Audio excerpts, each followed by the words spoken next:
વીર વિસાજી ગોહિલ સેવા charitable trust દ્વારા આવેદનપત્ર પાઠવવામાં આવ્યું।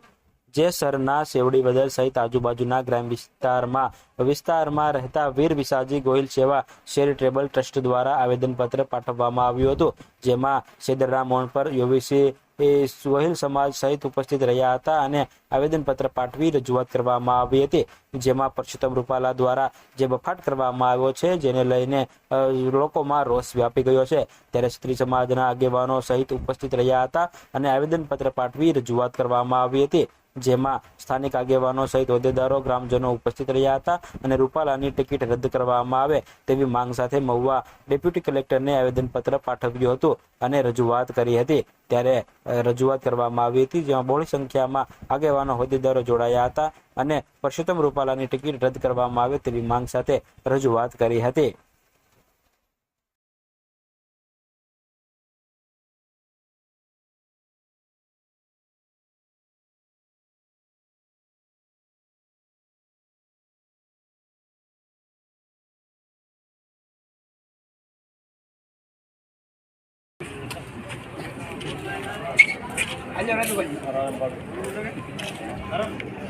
અમે અત્યારે મામલતદાર કચેરીએ નાયબ કલેક્ટર સાહેબને અમે આવેદનપત્ર દેવા આવ્યા છીએ।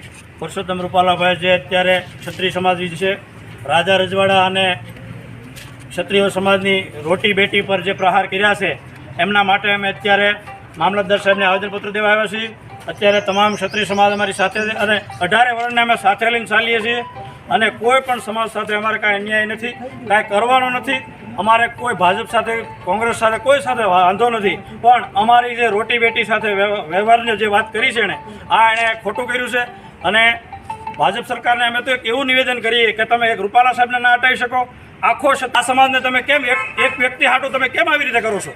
શું એવો ક્ષત્રિય સમાજનો ગુનો છે કે તમે આને કોઈ સાંભળવા તૈયાર નથી? અને અમે લોકશાહીને ઢબે જ બધું કામ કરવાના છીએ। અમે કોઈ વાદ નહીં, વિવાદ નહીં, તમામ 18 વર્ષને સાથે લઈ અને અમે બધું કામ કરશું। અસ્તુ, જય માતાજી।